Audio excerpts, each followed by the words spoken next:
বয়স বাড়ার সাথে সাথে আমাদের হাত থেকে পেন্সিল ছাড়িয়ে কলম ধরিয়ে দেওয়া হয়।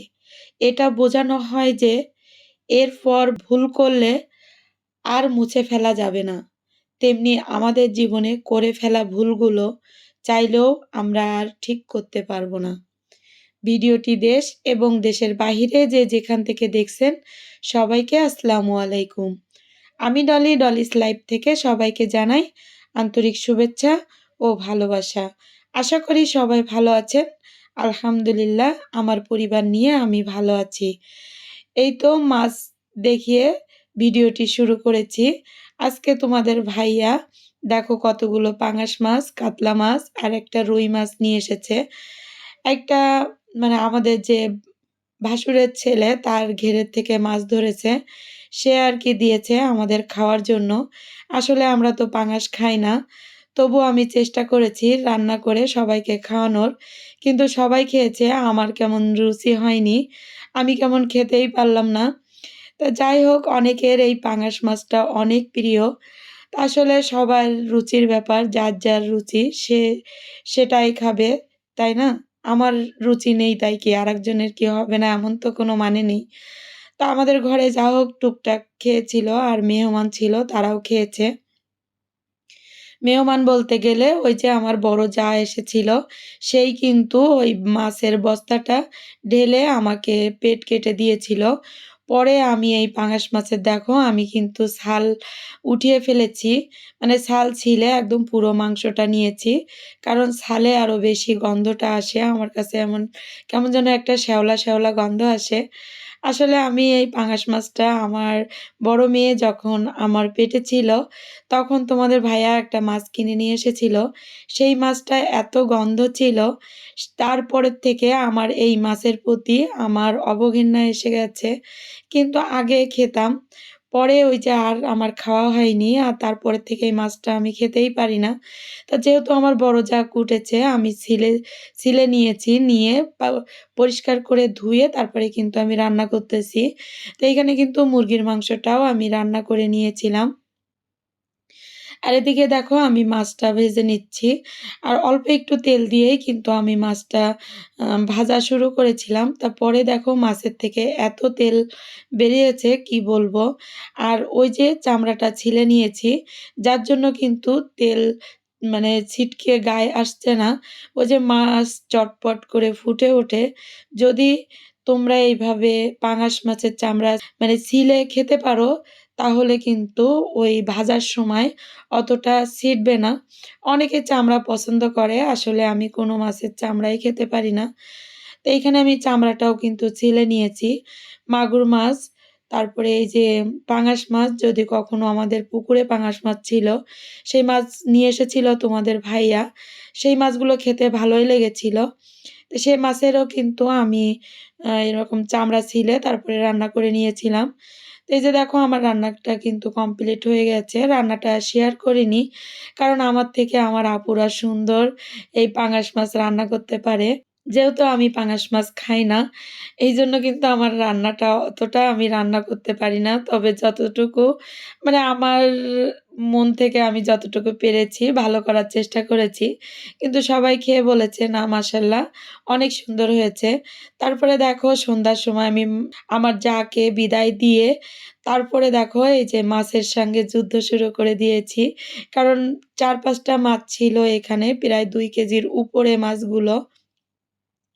তো আমি দেখো চামড়াগুলো যে কিভাবে ছিলে নিচ্ছিলাম সেটা তোমাদের মাঝে শেয়ার করব বলে একটু ভিডিও করে রেখেছি। তা দেখো মাছটা কিন্তু চামড়াটা ছিলে নিয়েছি আর অল্প একটু মাছ উঠে গেছে। আস্তে, আস্তে কিন্তু ছিলে নিলে মাছগুলো একদম মাংসের মতনই লাগে, খেতে ভালোই লাগে। তা তোমরা আমার এই মাছের চামড়া ছিলাটা শিখে নাও। অনেক আপুরা হয়তো এইভাবে ছিলে, আর যারা জানে না তাদের জন্য এই ভিডিওটি। তা তোমরা দেখতে থাকো আর প্রতিদিন তোমাদের কাছ থেকে যেটা চেয়ে নিই সেটা আমি চেয়ে নিচ্ছি। আমার ভিডিওটি যদি তোমাদের কাছে ভালো লেগে যায় প্লিজ লাইক দিতে ভুলবে না। আর যদি এই ধরনের লাইফস্টাইল ব্লগ দেখতে চাও, চাইলে চ্যানেলটিকে সাবস্ক্রাইব করে পাশে থাকা বেল আইকন অল অপশনটি সিলেক্ট করে রাখবে। এতে করে আমি যখন নতুন কোনো ভিডিও আপলোড করব, সঙ্গে, সঙ্গে নোটিফিকেশন চলে যাবে তোমাদের মোবাইলে। সুযোগ বুঝে তোমরা সেটা দেখে নিতে পারবে। আর যারা এই কাজ করে আমাকে প্রতিনিয়ত সাপোর্ট করে যাচ্ছ, তাদেরকে অসংখ্য ধন্যবাদ।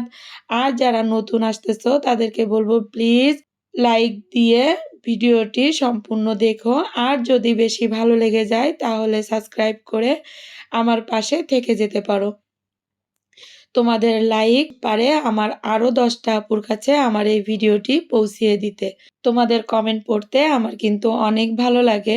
আমার অনেক আপুরা সুন্দর, সুন্দর কমেন্ট করে। আসলে আমি অনেকের ভিডিও দেখি। হয়তো কোনো সময় কমেন্ট বড় করে করতে পারি, আর কোনো সময় দেখা যাচ্ছে ছোট্ট করে, করে আসি। কারণ সারাদিন অনেক ব্যস্ততার ভিতরে দিন কাটাই। আর সামনে আমার বড় মেয়ের মেলা আছে। সেখানে আমার সময় দিতে হবে। হয়তো অনেক আপুরা আমাকে অনেক মিস করবে। আমিও আপুদের অনেক মিস করব। কিন্তু আমি সবার পাশে থাকার চেষ্টা করব। সবাই আমার পাশে থেকো। এভাবেই আমাকে ভালোবাসা দিয়ে যেও। তারপরে দেখো আমি মাছগুলো চামড়াগুলো সব কিন্তু ছিলে নিয়েছি। ছিলে সুন্দর করে কেটে ফ্রিজে রেখে দিয়েছিলাম। দিয়ে একটা, একটা করে আমি ছাড়িয়ে রেখেছি। যখন যে কয়টা লাগবে তখন সেই কয়টাই কিন্তু আমি নিয়ে নিব। কারণ মাছগুলো যদি একসঙ্গে রাখা হয় সেই ক্ষেত্রে মাছ সবসময় ভিজাতে হয়। আর নাইলে টুপলা আরো বেশি করা লাগে। এইজন্য কিন্তু আমি এই কাজগুলো করি। আসলে আমার ফ্রিজে যেহেতু বড় ফ্রিজ, ফ্রিজে রেখে ছেনিতে রেখে আমি মাছগুলো সুন্দর করে ছাড়িয়ে রাখি। তো এভাবে রাখলে আসলে কাজের সুবিধা হয়। আর রান্না করার সময় নিতেও মানে ভালো লাগে।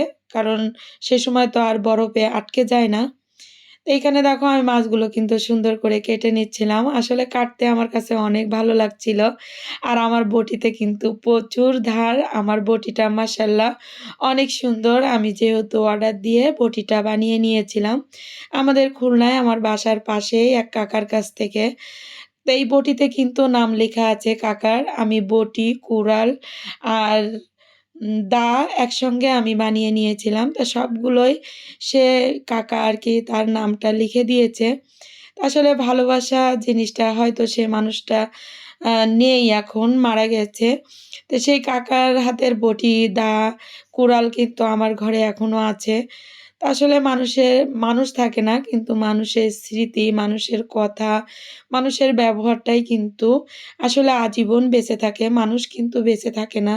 আশা করব যে সবাই আমরা ভালো ব্যবহার করব এবং সবার সঙ্গে ভালোভাবে মিশে চলার চেষ্টা করব। তারপরে দেখো আমার মসলার জারের অ্যাম কৌটাগুলো মসলা শেষ হয়ে গেছে। তা তোমাদের ভাইয়াই মসলাগুলো এনেছিল। সেগুলো আমি পরিষ্কার করে ধুয়ে তারপরে কিন্তু শুকিয়ে নিয়েছি। নিয়ে আমি সুন্দর করে কৌটায় রাখবো। এইজন্য ভাবলাম যে তোমাদেরকে একটু মানে দেখিয়ে দিই যে আমি কিভাবে মসলাগুলো রাখি। তো এখানে আছে কিন্তু জোয়ান, রাঁধুনি মসলা আরকি, রাঁধুনি একটা মসলা, মেথি, গোমরি, কালো জিরা আর পাঁচফোড়ন। আমি এইখানে সবগুলো একসঙ্গেই সুন্দর করে ধুয়ে এই কৌটাগুলোয় ভরে কিন্তু আমি রেখে দিব। কারণ সারা বছর আমার এই মসলাগুলো থাকবে। তো এই যে দেখো আমি কিন্তু কৌটায় ভরে নিয়েছি। নিয়ে তারপরে আমি এই যে আমার মসলার জারে রেখে দিয়েছি। তা আমার এই মসলার জারটা অনেক আপু এবং আমাদের যত আত্মীয়স্বজন আমার বাসায় আসে, আমার রান্নাঘরে যখন দেখে, এই এই মসলার জারটা সবাই পছন্দ করে। আসলে আমারও একটা অনেক পছন্দের একটা মসলার জার। এইটা এইটা তোমাদের ভাইয়া আমার ইন্ডিয়া থেকে এনে দিয়েছিল। তা মসলার জারটা এত ভালো লাগে আমার কি বলবো। তা ভাবলাম যে তোমাদের মাঝে একটু শেয়ার করে দিই। হয়তো আমার ভিডিওতে কোনো একদিন কোনো আপু এই মসলার জারটা দেখতে চেয়েছিল। তা আসলে সময়ের অভাবে দেখানো হয়নি আর খেয়ালও থাকে না। তো আজকে ভাবলাম সেই আপুর উদ্দেশ্যে আমি এই মসলার জারটা দেখিয়ে দিলাম। তো আপু তুমি যদি আজকে আমার ভিডিওটি দেখে থাকো তাহলে এই মসলার জারটা তুমি দেখে নিও।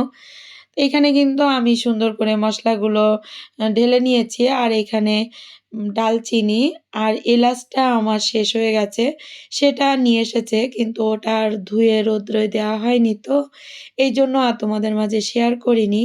তা সেটা তোমাদের মাঝে আমি আর শেয়ার করলাম না। কৌটাটা রেখে দিলাম। পরে আমি ওইগুলো আবার ঢুকিয়ে রাখবো।